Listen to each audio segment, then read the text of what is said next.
What's good, family? Chief Drano is live. Chief Drano is live. Today is the 12th of December 2019.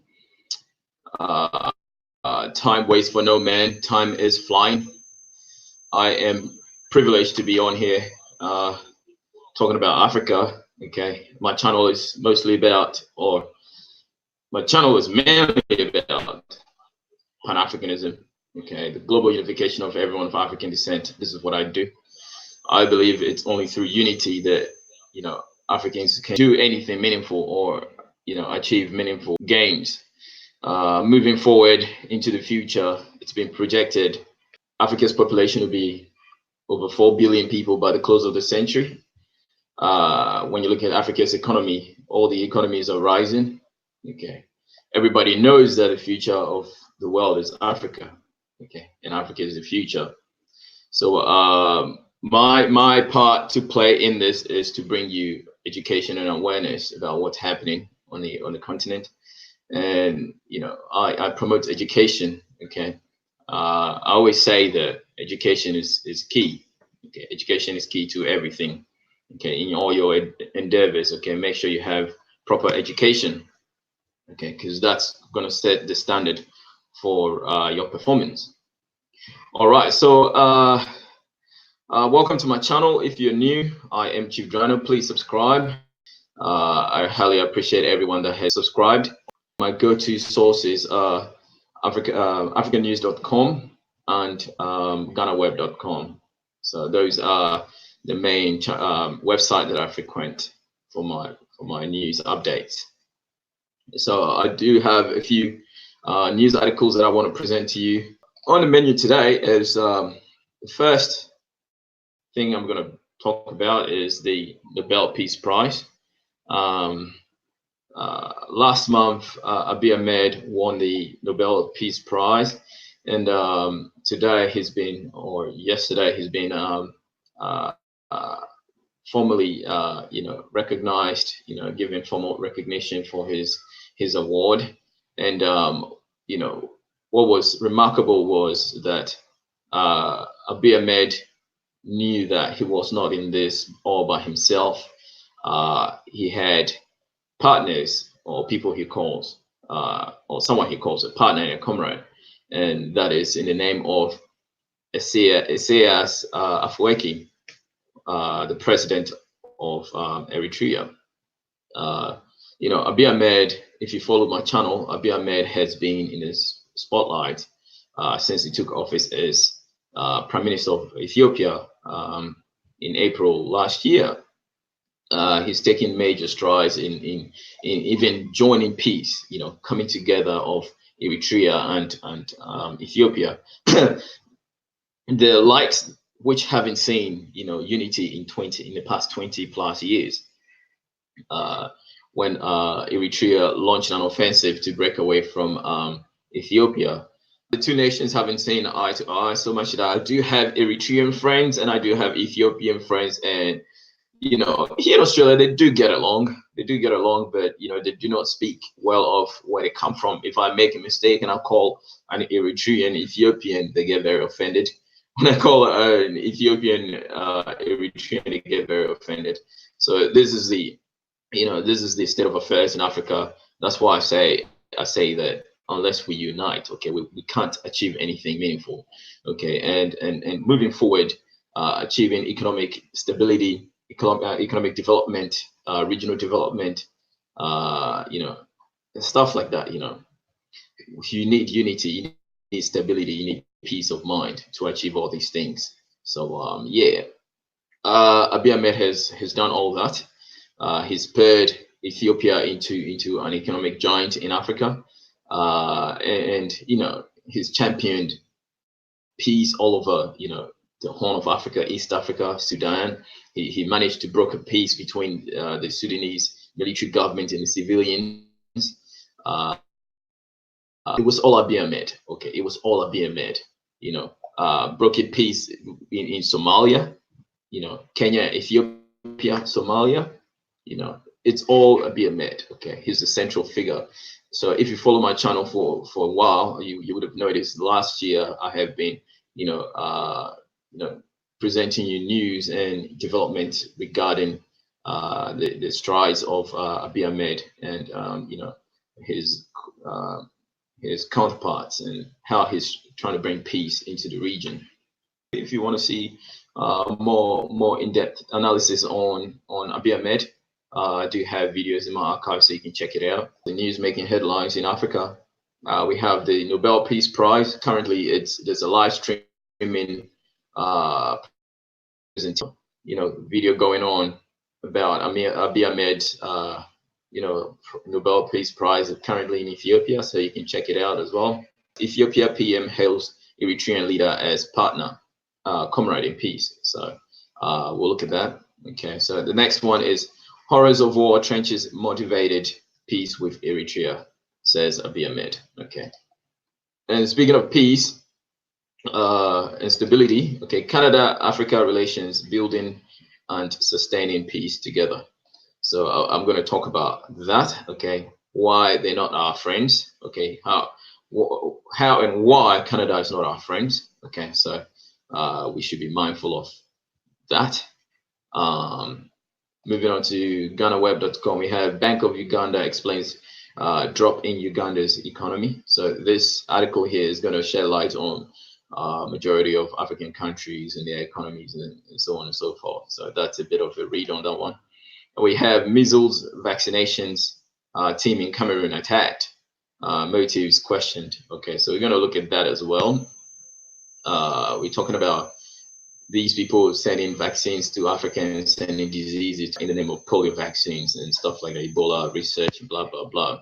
All right, so yeah, Africans have got their eyes peeled. Okay, they don't want any sort of disease spread throughout the continent through these NGOs and vaccines and stuff like that.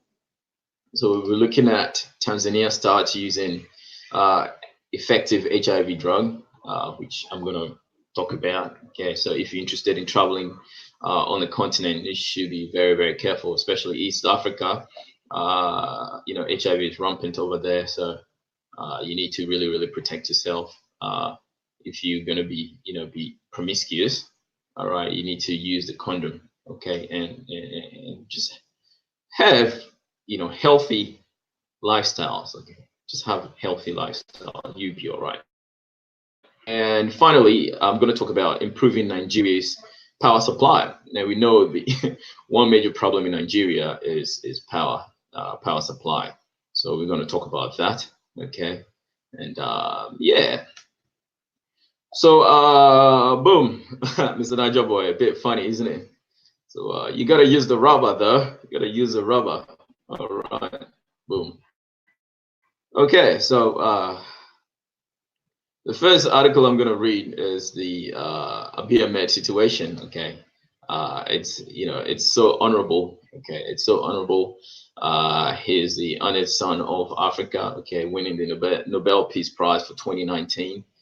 We feel so honored. Okay, yeah, it goes to show that Africans can be peaceful. Africans can promote peace, and Africans want regional integration. Africans want unity and all that good stuff. Okay, Africa wants that. All right, but the powers that be, okay, cause us to divide and fight amongst one another. But it's up to us to realize that, okay, nobody can do this for us. Okay, we have to do it for ourselves. All right, we have to do this for ourselves. So without much ado, I'm going to read the article. Okay, let me share this. Nobel Prize, Ethiopia PM hails Eritrean leader as partner, comrade in peace. Okay, as you can see in the image there, that is Abiy Ahmed. Okay, addressing the public there. Okay, so Ethiopian Prime Minister Abiy Ahmed hailed Eritrean President Isaias Afwerki, describing him as a partner and comrade in peace, relative to the 2018 peace treaty signed in Asmara. Okay, Abiy praised the Eritrean leader early in his address after receiving the 2019 Nobel Prize, Peace Prize on Tuesday at Oslo's City Hall. The Ethiopia-Eritrea peace deal was a key plank of the decision to award him the award. Okay, so like I said, in these two nations haven't seen or anything like it. Okay. I accept this on behalf of Ethiopians and Eritreans, especially those who made the ultimate sacrifice in the cause of peace. Likewise, I accept this award on behalf of my partner and comrade in peace, Eritrean President Isaias Afwerki, said Abiy Ahmed. Okay, so I highly, praise Abiy Ahmed for one fact, okay, that he's one very selfless leader. Okay, when you look at his background as well, I think his mother is Christian, his father is Muslim. Okay, to have such a union at home, okay, you gotta have to be brought up, knowing what peace is. Okay, because in order for you to have such relationship, okay, it's very common. Such relationships are very common in Africa. We having a Muslim marry a Christian is very, very common in Africa. But this is an example of peacefully. Good on him for living to expectations. Okay, meaning he's been taught well by his family, by his parents. I always say that everyone is a product of the environment. So yeah. So the premier was announced winner of the prestigious prize in October for his peacemaking efforts, which ended 2 decades of hostility with Ethiopia's longtime enemy, Eritrea. Okay, so in Africa, we do not have enemies. Okay, we all family. Okay, we all family. We're all very, very related. Okay, in Africa, we are all very, very, very related. All right. So speaking on issues. So in your picture here is Isaias Afwerki and Abiy Ahmed. Okay, there we go. So speaking on issues in the Horn of Africa region, Abiy said that militant groups and global military powers both pose a threat to peace and stability in the region. So he's talking about foreign meddling, U.S. and Australian and British, soldiers, making bases in Africa and causing destabilization of these regions, okay, coup d'etats and whatnot, okay. This is what he's speaking about. So speaking on issues in the Horn of Africa region, Abiy said the militant groups and global military powers both pose a threat to peace and stability in the region. The Horn of Africa today is a region of strategic significance.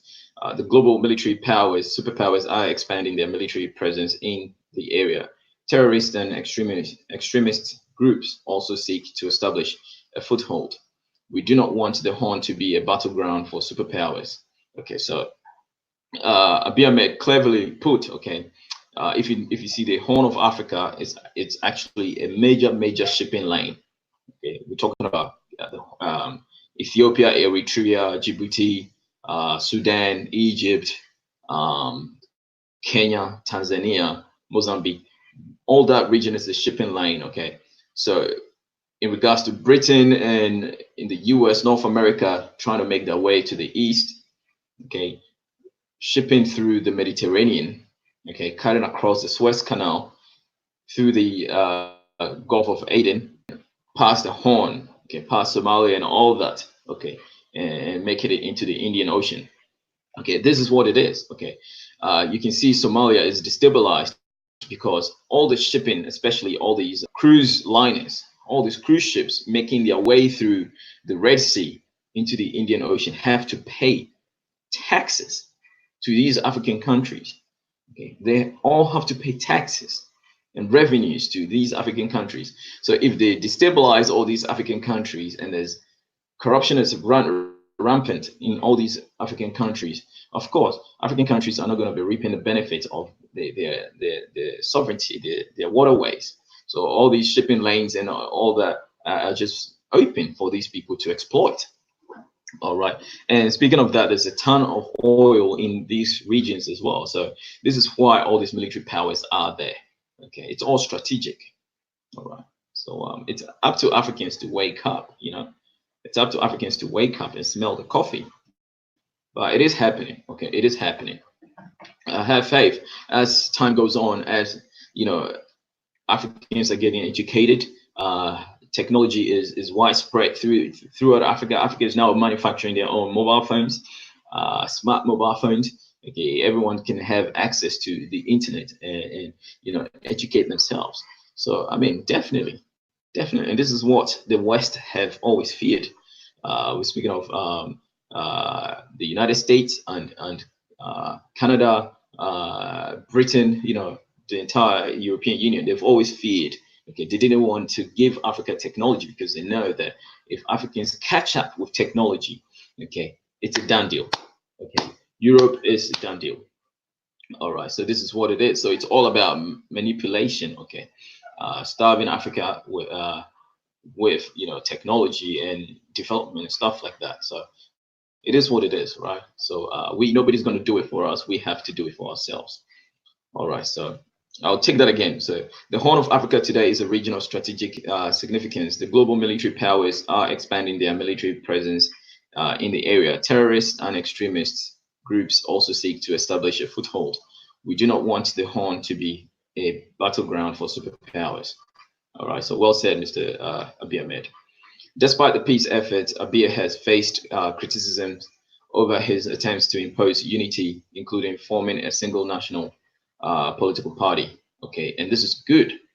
Okay, Africa needs a single national political party. Okay, so this is what Dr. Kwame Nkrumah wanted to establish, and sadly, okay, and I'll get to it. Okay, Canada together with the United States plotted a coup d'etat, okay, to kill Dr. Kwame Nkrumah, okay, to kill him. Several times there have been several coup plots or assassination attempts on Dr. Kwame Nkrumah, but he survived them. Okay, it was all the doing of Canada and the United States, and I have news on them. Okay, they now want peace, but that's a joke. All right, we do not want them. Okay, we do not want them in our affairs. They can keep their Canada. Okay, it's a frozen wasteland. They can keep it. All right, they can keep it. So despite the peace efforts, Abiy has faced criticism over his attempts to impose unity, including forming a single national party. Okay, 86 people were killed during protests in October against the treatment of a prominent activist, while 409 people were detained over the unrest. All right, so they like to just throw that in there, but to mar his achievement, but he's not going to budge. Okay, he's going to continue on with his his ambition. Okay, so he became Africa's Man of the Year and also the head of the African Union. So he has very, very major achievements and accomplishments. Okay, on the continent. By none. Okay, he's the most celebrated African president on the continent in our lifetime. Okay, boom. So moving on to another relating article. Okay, so it's up there on your screens. Okay, the relating article also from africanews.com. Okay, horrors of war trenches motivated peace with Eritrea, Abiy Ahmed said. Okay, so this article is in the description box. Okay, every article that I read are in the description box, so you can check them out yourself. Okay, all right. So here's an image here from African News. Relating to Abiy Ahmed with him and his Nobel Peace Prize. Okay, and documentation and whatnot. So he is a very happy man. Okay, I would be happy too. All right, I would be happy too, and we are very proud of him.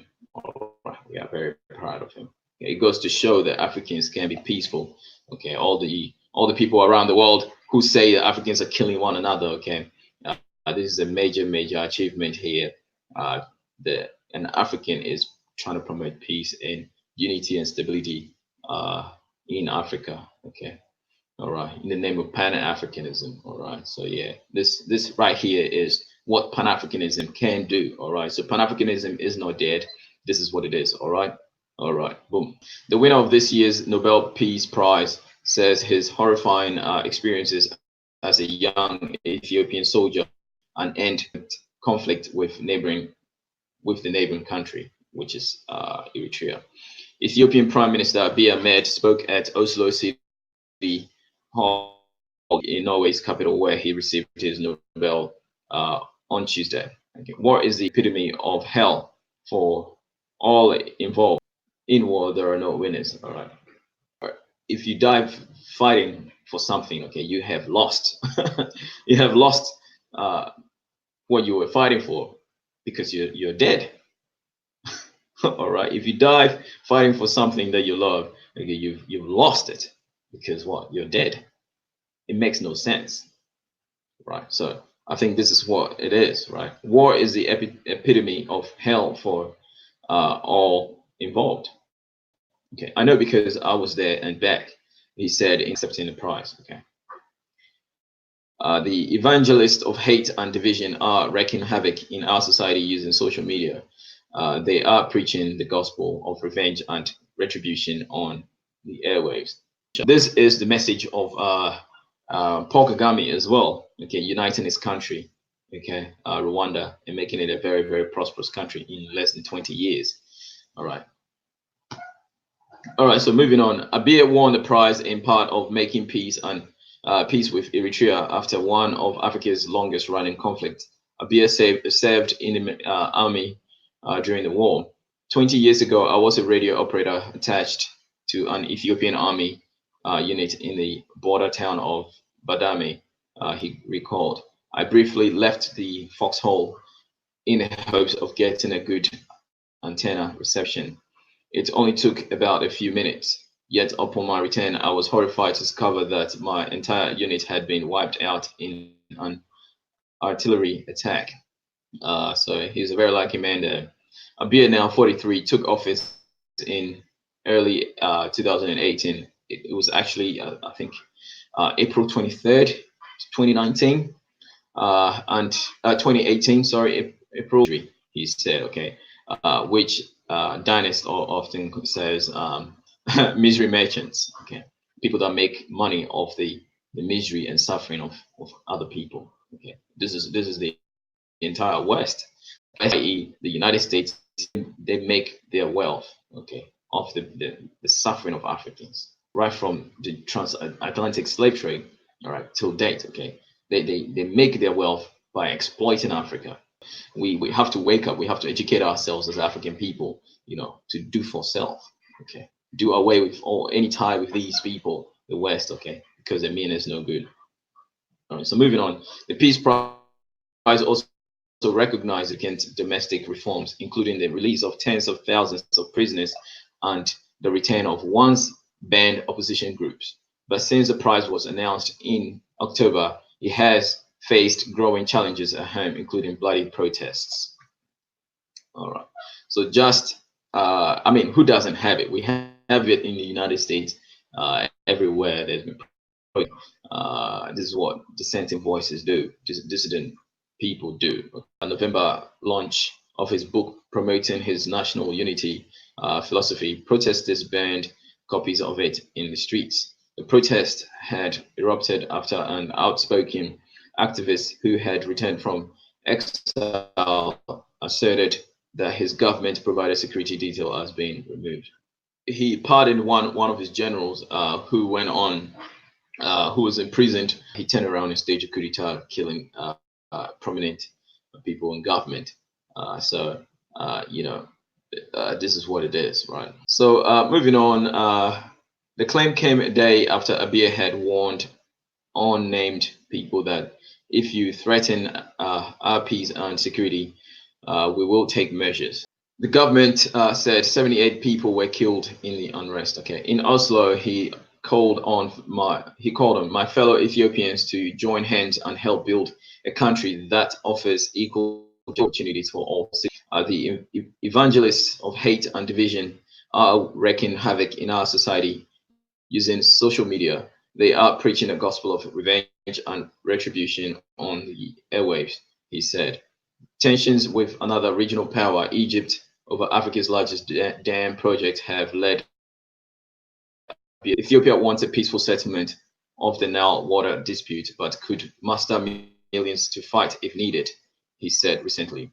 Well, I like that. Okay, that sends shivers down my spine. Okay, you know, Ethiopia. Okay, the Kushite Empire. Okay, the former Kushite Empire. You know, punt. Okay, in history has never been defeated. okay, has never been defeated. Okay, it's the only standing, region of Africa that has never been colonized by European powers. Okay, even Islam did not try to invade. Okay, Ethiopia. They couldn't. Okay, this is Ethiopia. Okay, the true kings of Africa. All right, the true kings of Africa. Egypt. Okay, majority who are or the Egyptian government which is majority of Turkish descent. Okay, living in Africa, they turn around trying to wage war on Africans. Okay, so this worry came a few years ago during the time of Mohammed Mercy. Okay, the office of Mohammed Mercy, leader put in place by the United States government. Okay, wanted a preemptive strike on Ethiopia to destroy the Renaissance Dam. And we know the dam, okay, Ethiopia is the master of the Nile. Okay, but Egypt is jealous. Okay, people, these descendants of Turkish, okay, the Ottoman Turks, okay, are so jealous of Africans, right? They want to destroy what Africans have going. Okay, so Abiy Ahmed, being a military man himself, is not scared to war. All right, so yeah, bring on the fight, Egypt. Okay, so saying this, okay, the entire region of sub-Saharan African nations have joined, arms with Ethiopia and said they will support Ethiopia militarily to invade Egypt. Okay, watch out. And I know Egypt doesn't want this. Okay, Egypt doesn't want this. Part of the reasons why Mohammed Mercy was ousted, or there was a coup d'etat staged, okay, in the presidency of LCC, okay, Fadal, Adel Fatah Adel, president of Egypt, okay, who later on became the chairperson of the African Union, I think last year, and also recently held the African, so these people don't want war, okay. Egypt doesn't want war with Ethiopia, but saying this, okay, Ethiopia will fight, okay, if it comes to invasion. All right, but moving forward, we want regional integration. We want African unity, African Union. President LCC is champion of the African Union. So by all means, he's going to do everything in his will and power to ensure this peace. The dispute over the Nile will be resolved amicably, and there will be no black negotiations. Okay, but saying this, okay, Egypt needs to respect. Egypt needs to bow down and respect Ethiopia, because Ethiopia is the master of the Nile. All right, boom. So residents of Ethiopian capital Addis Ababa packed into hotel lobbies and cafeteria to watch the speech broadcast. Okay, it is an extraordinary speech. I have to study it again and again, said Dejani Sakumi, a writer who supports Abiy. Okay, so I support Abiy as well. I support Abiy. Boom. All right, boom. And an Eritrean human rights advocate, but an Eritrean innovations. Okay, although the supports reforms in Ethiopia, I find the fact that the prize is mainly for the peace with Eritrea perplexing.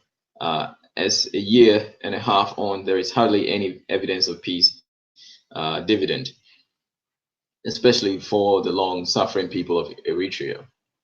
The border is shut and remains not demarcated. Okay, demarcated, said Salem Kidani. Okay, told us. Okay, so I think a few months ago, Ethiopia closed the border for specific reasons because there were terrorist groups moving through the border. Okay, they opened the border. Ethiopians and Eritreans could travel through and out, but then it led in a lot of terrorist groups coming through the border. So that's why the border was closed. It wasn't for any other reason. All right, so boom. So yeah, let me know.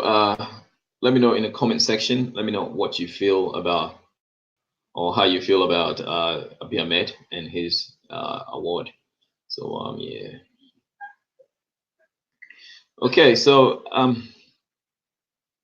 that was it for the Nobel Peace Prize. Okay, so congratulations to Mr. Abiy Ahmed. Congratulations to Ethiopia, people of Ethiopia. Congratulations to all Africans. Okay, peace and stability is what we need. Okay, so talking about peace and stability, I'm going to talk about Canada. Okay, I'm going to talk about Canada's effort to promote peace and stability, in Africa. All right, and I told you a backdrop story of how Canada was involved in destabilizing a lot of African countries in the 60s, and they still are right now. All right, so I do not respect them for that fact. I do not trust them. Okay, and I do not urge any African country or head of state to trust any country from the West. Okay, they do not. They are not in our best interest. Okay, they do not. All that they want is use Africans as fuel, to propagate their economy. All right, we've got everything they need. Okay, we've got everything they need. All right, that's why they're doing this. Okay, what they say, a friend in need is a friend indeed. Okay, this is what it is. They need stuff from us. That's why they want to be our friends. They don't want to be our friends because we're cool. They don't want to be, we're awesome people. No, they want to be our friends because they can gain from us. All right, they can gain from us. We're talking about brain drain. We're talking about material wealth. We're talking about resources, natural resources, and stuff like that. Okay, right, boom. So here, the African Union flag. Okay, the African Union flag. Momentum is building as African leaders drive efforts to build and sustain peace across the continent, and international partners are eager and ready to support these efforts. Okay, this compels us to ask how international partners can best support African-led efforts to build and sustain peace. How can we work together to release the enormous potential of all Africans for this generation and those to come? So, like I stated before earlier on, Africa's population is staged. I mean, it's no longer a prediction. I mean, it's a fact. It's a known fact that Africa is going to be 4 billion people by the close of the century. By 2050, Africa's population is going to be 2 point something billion people. Okay, 2 point something billion people. So it's going to spur development. It's going to spur economic improvement and stuff like that. And currently, Africa has the fastest growing economies in the world. Okay, all these people know it. All these countries know it. They know Africa is the future. That's why France, Macron is reforming. Okay, they can no longer use the old strategies to deal with Africa. They have to reform now. Okay, everyone is reforming because Africans are getting more and more educated, and thank God for social media, YouTube and stuff. Okay, we can bring these awareness and education out. Okay, so if people catch on what I talk about and educate themselves, even if it's one person from the continent, okay, is enlightened by what I'm trying to bring forth. Okay, I am honored. I am very, very pleased. This is my little effort, okay, to give back to Africa. Okay, this is the least I can do. All right. So every day, they all know it. They all see it. It's coming. So they don't want to wait till Africa is 4 billion people, 4 billion Africans, warriors, okay, to take over the world. They don't want that. Okay, you wouldn't want 4 billion people pouring on the shores of Europe in boats. They're going to invade Europe. Currently they're crying about the migrant crisis. Boats off the coast of the Mediterranean into Europe. They're already crying. Now imagine 4 billion people. 4 billion people. So these people have to act accordingly. Okay, they can't use the old strategies of divisiveness and control and manipulation and conquering and stuff like that to suppress Africa. They have to work with Africa, all right, to achieve even whatever they want to achieve. They have to work. They have to be forced to work. Okay, boom. Uh, so I'll start again. Okay, momentum is building as African leaders drive efforts to build and sustain peace across the continent, and international partners are eager and ready to support these efforts. This compels us to ask how international partners can best support African-led efforts to build and sustain peace. How can we work together to release the enormous potential of all Africans for this generation and those to come? Okay. This week in Aswan, Egypt, leaders from the continent and around the world, including Canada, will join these questions at an important forum organized by the government of Egypt as part of its presidency of the African Union. Okay, so I spoke about it before. Okay, Abdel Fattah el-Sisi, okay, the president of Egypt, champion for Pan-Africanism, is a champion for African Union. So he wants peace. He wants to broker peace with Ethiopia concerning the dam, because majority of Egyptians, okay, rely on the Nile. Okay, about 90% of Egypt's population live on the Nile. This is why they want a fair deal of water in the Nile. So they have to come kowtow to Ethiopia. Ethiopia is the master of the Nile. Okay, the true kings of Africa. Okay, this is what. So, do you recall seeing? No, this bullshit ad. So my apologies. So Canada will be at the table to speak to peace and security issues, as it is one of its top priorities. Okay. Heads of government, international organizations, financial institutions, the private sector, and civil society will assess challenges to peace, security, and development in Africa, and identify opportunities to support inclusive, peaceful prosperity. So I've got 4 people watching. If you're here, please like the stream. Okay, let me know who you are as you come in. Please say hi to Chief.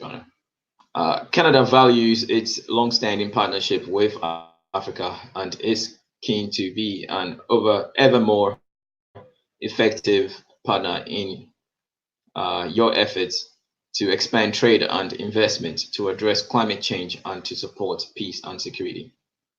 Okay, so we stand ready to support the inspirational vision set out in the African Union's Agenda 2063. So I do have the Agenda 2063 outlined in my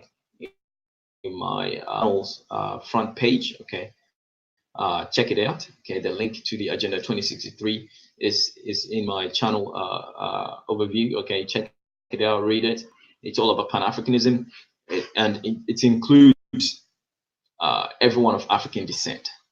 Okay, everyone of African descent, African Americans, Afro-Europeans, Caribbeans, who has a degree of African blood. Okay, which basically is the entire globe. But if you do recognize your Africanness, okay, no matter your skin color, okay, stature, hair texture, okay, if you do recognize your African ancestry, okay, the Agenda 2063 speaks to you. Okay, even it extends to even Aboriginal Australians. Okay, the Agenda 2063 extends to Aboriginal Australians. All right, so boom. So we stand ready to support the inspirational vision set out in the African Union's Agenda 2063 of an integrated, prosperous, and peaceful Africa, driven by its own citizens and dynamic force in the international arena. So yeah, basically Africa taking its rightful place on the global stage of a superpower. Okay, by 20 would be 2 billion people. Okay, so yeah, boom. So in a ratifying in ratifying the African Continental Free Trade Area CFTA earlier this year in July 7th. I can't forget that date. African leaders have proven their commitment to take bold steps towards this goal. African countries have put in place seeds of what can grow to be the largest free trade area in the world. Can you imagine that? Canada is itself a trading nation. Understand the immense social and economic benefits free trade can bring.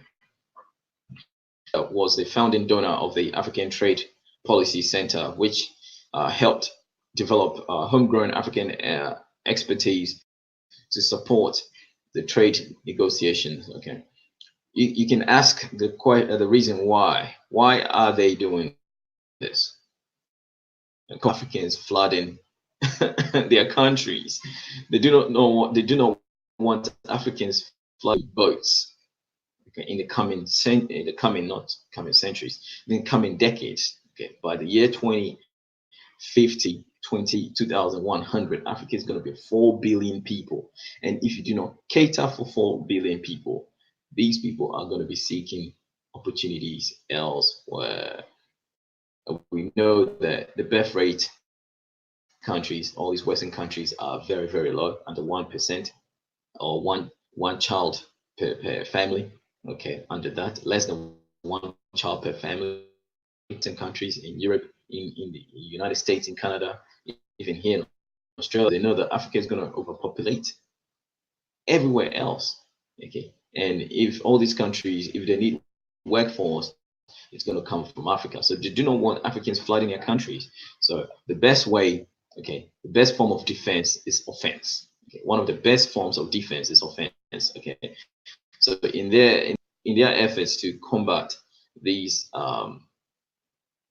threat in population increase in or migrants coming to their shores, okay, their effort is to take the development to Africa. So the African free trade area thing, okay, is only a start. So to build up Africa's economy, and it's a good start. All right, it's a good start. So Canada intends to expand on this support as our African partners implementing this. Canadian businesses are increasingly attuned to the investment opportunities present on this continent. As I spoke before, okay, we're looking at a huge workforce, okay, of Africans, 4 billion people, and you're looking at the majority, about 70, moving into the future, about 80% of the population are going to be less than 17 years old, under 25 years old. Yeah, so yeah, any smart business person, entrepreneur will will aspire to take the business, expand it to Africa, okay, because you're going to make more money if you send your business to Africa, because you're going to have more people and more market to reach. So African country new approaches to peace and security. So I read before Ahmed winning the Nobel Peace Prize and stuff like that. So as part of the LC initiative for women in peace operations, Canada is working closely with Ghana, Senegal, South Africa, and Zambia to pursue practical and catalytic change to participation of uniformed women in United Nations UN peace operations. Okay, so through advocacy, research, and innovation, we are supporting the UN to reach its global targets to make peacekeeping missions more inclusive, effective, and representative of the communities they serve. The LC initiative is just one example of how the spirit of collaboration between Canada and African countries is having an impact. Okay, so Africa's international partners must be equally bold in supporting countries rebuild from conflict, to secure the resources needed to jumpstart economies and create jobs, while setting countries on a path to sustainable development and peace. the international community needs to rethink means by which it extends support to countries recovering from conflicts. We must develop innovative tools that unleash the potential of all in sustaining development and peace. We must take measures to ensure financial stability and resilience to external shocks and address unsustainable debt burdens so that domestic resources can be used for necessary economic and social investments to catalyze economic recovery, generate employment opportunities, and foster social cohesion. All right, excuse me, to have a drink.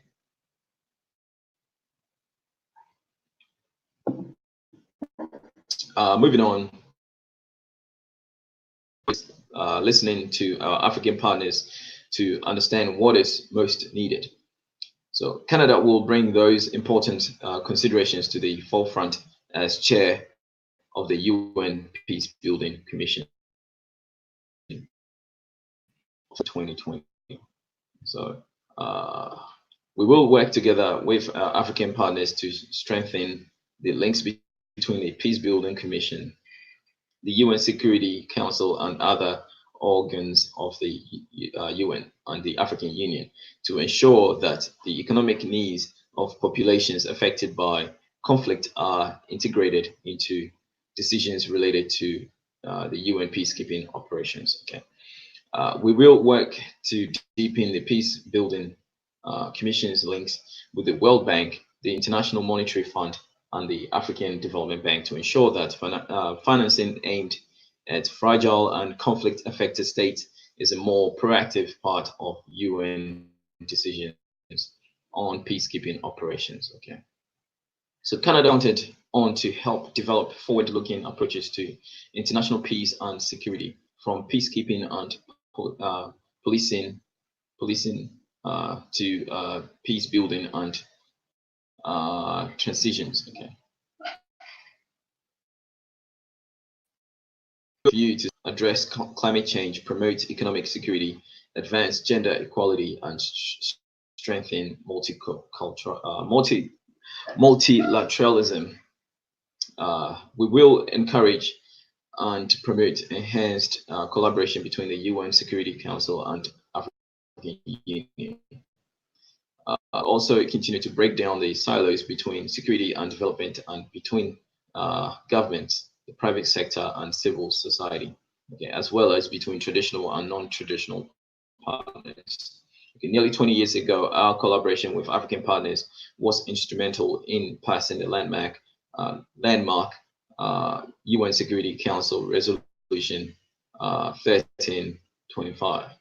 I recognized women as not but powerful agents of change, whose voices are essential to prevent, end, and rebuild after war.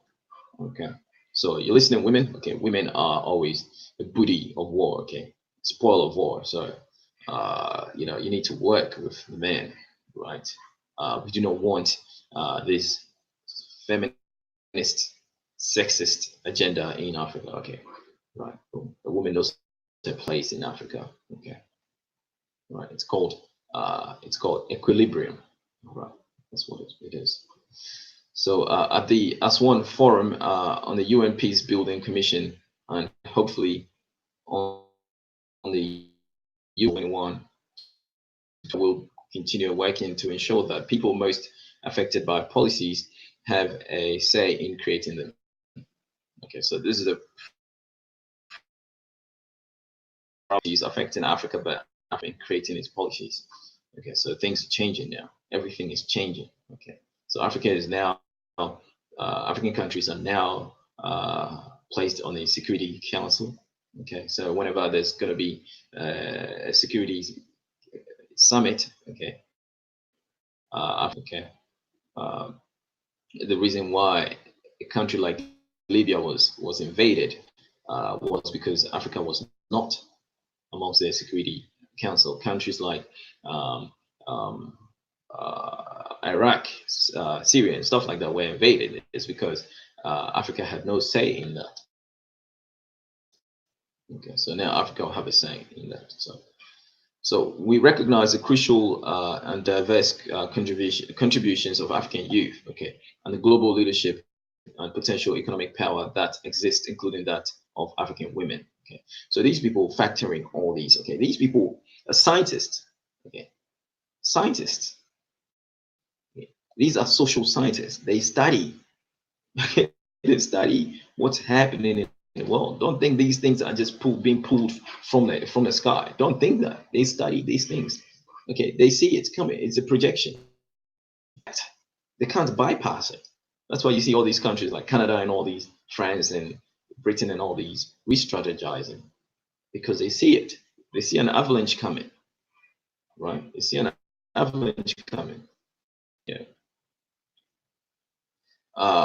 We are eager to continue learning from your experiences and sharing our own successes and ongoing challenges in drawing on the talent of entire communities and creating prosperity that leaves no one behind. Canada is on its AU presidency as a strategic partner of the AS1 Forum, which we view as an important platform to address the interlinkages between peace and development on the continent. So, in conclusion, okay, we commend the government of Egypt for this initiative and look forward to working together with our African partners to advance your vision of a more peaceful, inclusive, and sustainable Africa. Boom.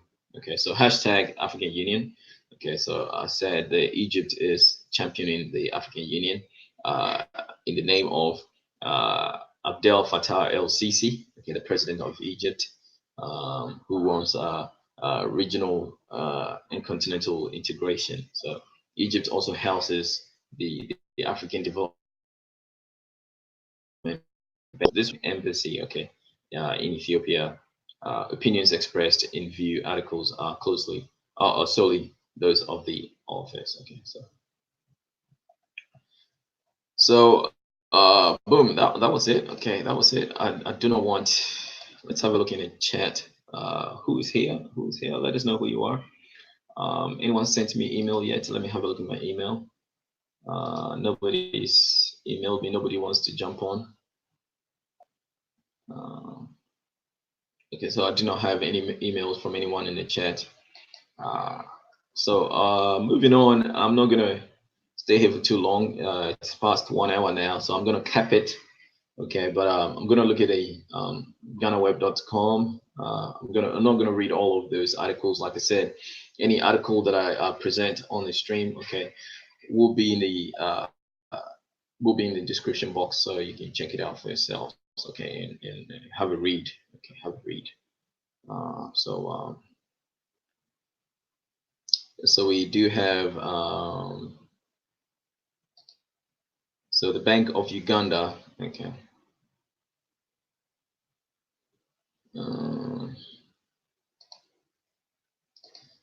So this is going to be a short read. It's a lengthy one, but I'm not going to read all of it. Okay. Bank of Uganda explains drop in Uganda's economy. Okay, so the decline in aggregate demand in the country is this financial year has caused a drop in the economy. Bank of Uganda (BOU) has said the economy suffered 0.2% drop in growth. Okay, aggregate demand for goods and services within a particular market or country. Household real growth translates into higher consumer spending in the economy. So this applies to every other country. Okay, every other country, especially even here in Australia. Okay, this implies to us. Okay, or applies to us. So if people are not spending, the economy is going to go down. Okay, and this is another reason why we need the Africa free trade or Africa continental free trade area to encourage trade within the entire continent of Africa. Okay, so basically collapsing the borders and having a single market for all Africans. Okay, imagine having a market to 2 billion people. I mean, wow. the potential is overwhelming. So the drop has also been aggravated by global economic slowdown, and the unresolved trade tension between the United States and China, thus affecting the demand for commodity exports and low value in export earnings. Okay, so boom, this is the reason why Uganda's economy is slowing down, and saying this, Uganda is one of poorest African countries, and might it also be a factor that Museveni has been in power for too long? Okay, uh, it's about time Uganda had a new leader. All right, so a new leader, a new young someone of our generation to bolster things. Okay, make things more vibrant. Okay, a country is only as good as its leader. All right, a country is only as good as its leader. So yeah, Museveni, please step. It's cool in the description box. You can check it out. Okay. So expert view. Okay, Dr. Albert Musisi, the Commissioner for Economic Department in the Ministry of Finance, said the central bank's explanation is valid considering the trends in the global economy. And I read recently that next year the global economy is going to slow down to about 2.3 trillion dollars. So economic ahead. Okay, we're fighting economic downturns. Okay, or people call it depression. Okay, economic depression. We're really fighting it, but it's coming. All right, global recession. Okay, it's coming. All right, it's coming. So the global economic slowdown affects us with a lag. It will affect us, but I see it, or the global effect next year. The global economy is going to slow down by 2.3 trillion dollars. That's a lot of money. So we trade more within the East African Community region, or the EAC region. So we shall continue earning from regional exports. For me, I am still keeping my figures of 6.3% for this financial year. I'm going to revise my numbers in January 2020 when I have got enough data, he said. So currently, Uganda is growing at 6% per annum to 6.5. The financial guru guy here is sure that Uganda is going to stall at 6%. Okay, so yeah, I think that's what it says. So if you remember, there was a projection of 6.6% to 6.5%. So we are likely to register a growth rate of 6%. All right, boom. So yeah. So moving on, there's been yeah, Mr. Niger Boy, what's happening? Mr. McDolly, you're heading home, bro. All right, tune me in. Okay, whilst you're driving, you can tune me in and listen. But I'm nearly done myself. Okay, so moving on to measles. I'm still yet to talk about the Nigerian power debacle. So yeah, so I'm gonna. Thanks, brother. I'm gonna talk about that. Yeah. So yeah, brother, drive safely. Drive safely. Go home to your family. All right, the most important thing ever. Okay, your family. All right, so the measles story here. Okay, measles. Speaking about diseases in Africa. Okay, vaccines in Africa. Okay, the Western government have been using vaccines to spread diseases in Africa. Okay, spread diseases in Africa. So they've been caught. All right.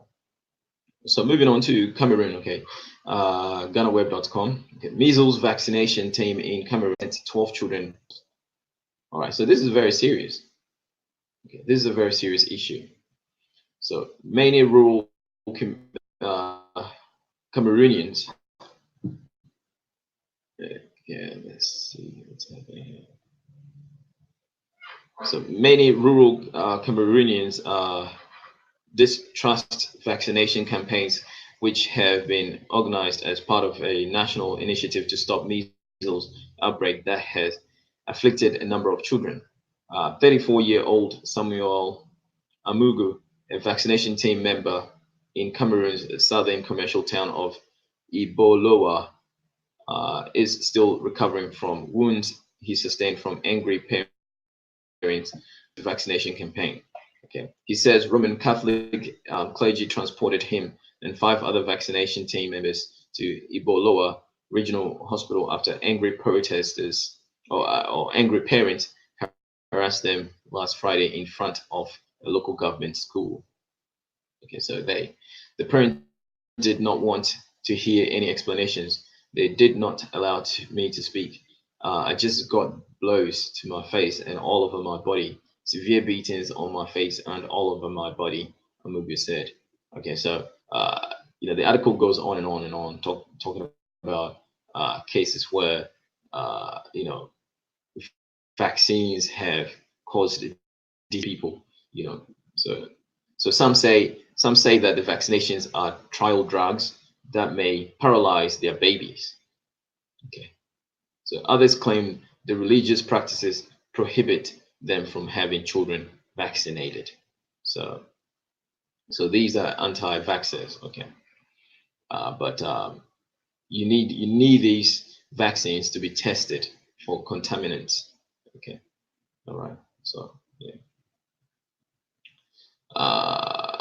Measles is said to be highly contagious and can remain in the air, ready to infect for up to 2 hours. Okay, so it is advised to vaccinate your children against measles, but make sure that you are aware of what you're putting into your body. Okay, make sure you're aware of what you're putting into the body of your children. Don't just go vaccinate your children because it's a free vaccine. Okay, be careful. Okay, know where these vaccines are coming from and make sure these vaccines are safe. Okay, all these vaccines. Okay, make sure children first. Okay, before you take any vaccination, make sure your GP has taken one too. Okay, make sure your medical practitioner has taken one as well. All right, this is the only way you ensure that it's safe. All right, so these people cannot sell a drug and have not even tasted it or tried it for themselves. All right, so boom. Moving on to the last but one article, okay, relating HIV/AIDS in Tanzania and also relating to HIV/AIDS across the continent. Tanzania starts using effective HIV drug. Okay, so Tanzania starts using effective HIV drug. Tanzania has started using dilute grava, DGT. Sorry if I couldn't pronounce that. The new and most effective drug in suppressing HIV/AIDS in the human body. Okay, abstinence is the best remedy. Okay, for HIV/AIDS. Okay, stay away. Okay, control yourself. Don't be promiscuous. Okay, be aware of who you're having sex with. Okay, be aware of who you're having intimacy with. Something in love. Okay, don't go this. All right, so don't do that. If you're going to be so stupid in doing that, okay, make sure you use condoms. Okay, use protection. All right, condoms cost a penny. All right, it will save your life. Okay, so boom. It is on the World Essential Medicines, the most effective and safe medicines needed in a health system is now among 82 countries with low and middle incomes to start treating HIV/AIDS using the DTG drug. Deputy Health Minister Dr. Faustin Indugulele told the citizen that the use of the drug has demonstrated positive changes. Okay, all right. So According to the Deputy Minister, DTG medicine is used with a mix of drugs, namely tenofovir, 300 milligrams, and lamivudine. Okay, so those pharmacists, okay, let me know what it is. Okay, 300 milligram of that, dilute gravia, 50 milligram. Okay, in short, TLD. Okay, sorry, I butchered all those drugs there. The D, I'm gonna say the DTG, okay, is a new medicine that has now started to be used in the country instead of the previous one called efavirenz. Okay. Let it be remembered that TLD is a mix of three drugs, namely tenofovir, 300 milligram, lamivudine, 300 milligram, and dilute grava, 50 milligrams. So D stands for grava. Okay, if I'm pronouncing that wrongly, forgive me. Said Dr. Indu Gulile. Okay, so boom, the article goes on and on, talking about the drug. Okay, so again, the article will be in the description box. You can check it out for yourself. Yeah, like I said, okay, different medical experts have told the citizen that the newly introduced drug has the capability of suppressing. Warned that those has warned that does not mean a person who does not use a protective gear during sex will not be infected. Okay, meaning condoms. Okay, so yeah, abstinence. Okay, is the best remedy. Okay, for HIV. Protection at all times, especially in East Africa. Okay, use condoms. All right, until you are very sure of the partner that you're having sex with or sexual intercourse with. Okay, exchanging bodily fluid. Okay, it's one of the most nastiest things ever. But sex is beautiful. Okay, but you have to do it with people that you know. Okay, people that you love. Okay, and people that you want to be with for the rest of your life. This is when you do that, right? Don't just go and be, running rampant and bullets everywhere. Right, so boom. So in the search for the most effective medicine, dilute grava can also be mixed with two aforementioned drugs and bring about positive results in treatment. Okay. Masota said dilute grava was being used in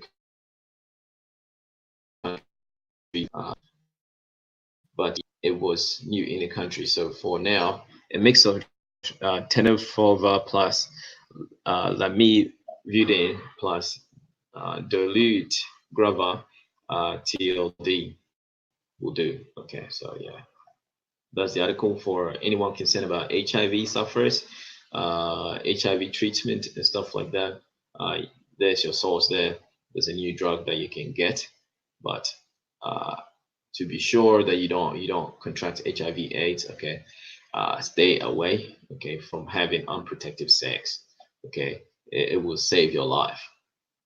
All right, it will save your life. It will save you a whole lot of trouble. Okay, a whole lot of headache.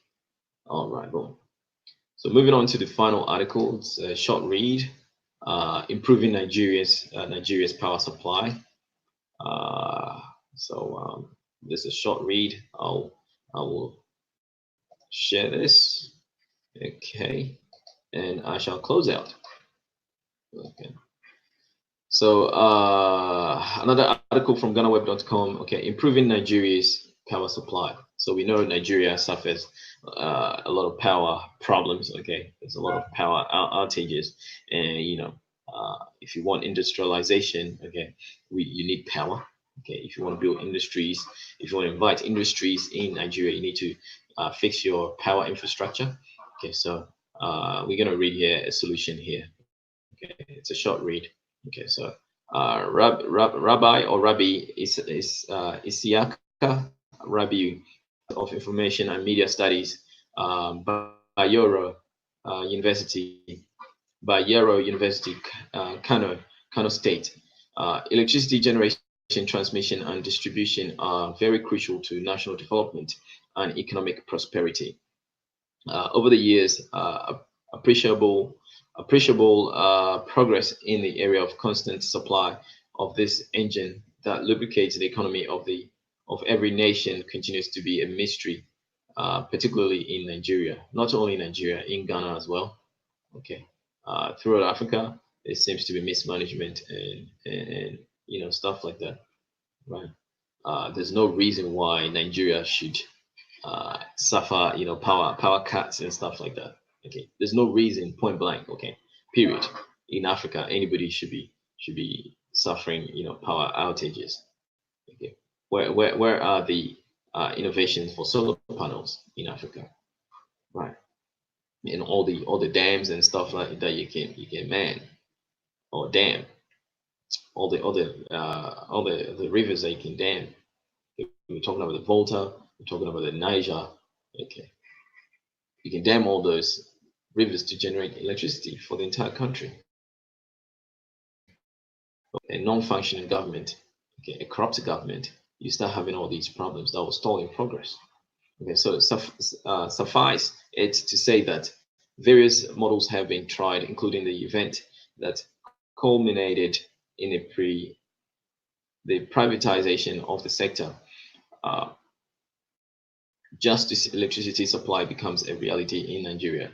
One may be quick to blame the government. We have, however, yet to understand that some of our own activities contribute to the failure in Nigeria's energy sector.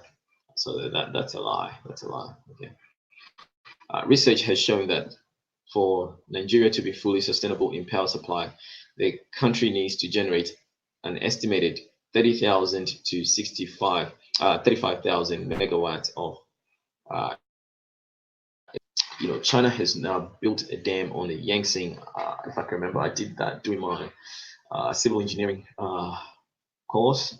We did a course study on the dam in China. I think over the what's the name of this river? Yangtze River. I mean, it's doable. It's doable. 5,000 megawatts is nothing. It's nothing.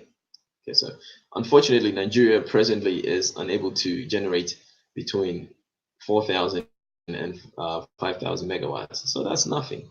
Okay, and yet we are not managing this mega generated energy capacity effectively or efficiently.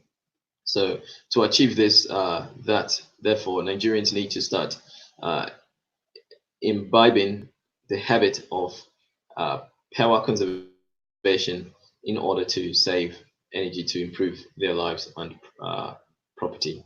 Okay, so conserving electricity energy will not only prevent unequal distribution of the light or providing low current one.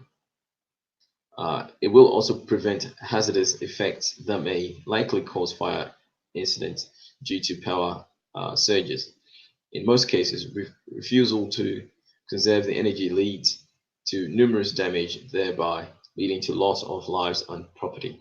Okay, I mean, this is no excuse. Okay, it's no excuse. One city in the U.S. generates more electricity than the entire nation of Nigeria, put together. Okay, but Nigeria has the means and the wealth to generate ample, to help the country, propagate the country into economic prosperity. So in Kano State, for instance, the quarry and Canton Quarry Market fires are a case study of dangerous electrical, which led to the loss of wealth. All according to reports, due to the habit of not switching off of electrical appliances when not in use or when not around in the case of marketplaces. and offices. Okay, all you have to do is install fuses. Okay, fuses will just break when there's power surge. That's all you have to an electrical engineer, but these are common principles. Okay, from physics. So also there are lots of many household appliances as a result of not conserving electricity. I'm pretty sure there are dodgy makeshift makeshift appliances, cheap electrical gadgets from China and stuff like that are catching fire. So yeah, therefore energy conservation is very essential to societal development, and Nigeria can conserve it by switching off all appliances when not in use. Okay, so this is education, right? Women as housekeepers also have, they should try as much to always remind their husbands to be conscious of energy consumption rate and assist in its conservation at home. Okay, family, all you need, okay, is solar panels. Okay, I do have solar panels on my roof at all right, boom. All right, so today, the 12th of December 2019, okay, I have come to a conclusion of my stream. For those of you who will catch the replay, thank you for your support. Continue to support the channel and help us grow. Like the stream, okay, share with your friends and family, okay. Okay, Africa is the future, okay. Pan-Africanism, okay, global unification of everyone of African descent, okay. It's only through unity, okay, that we can build anything meaningful, okay. As a people, we can move forward as a people and become a global force, a force to reckon with, okay. It's only through unity, okay. Check out the African Agenda 2063, okay, of the African Union Agenda 2063. Check it out, read it, okay, understand it. If you have any questions, leave me a comment. And until next time, family. All right, peace. Okay, one love. All right, peace.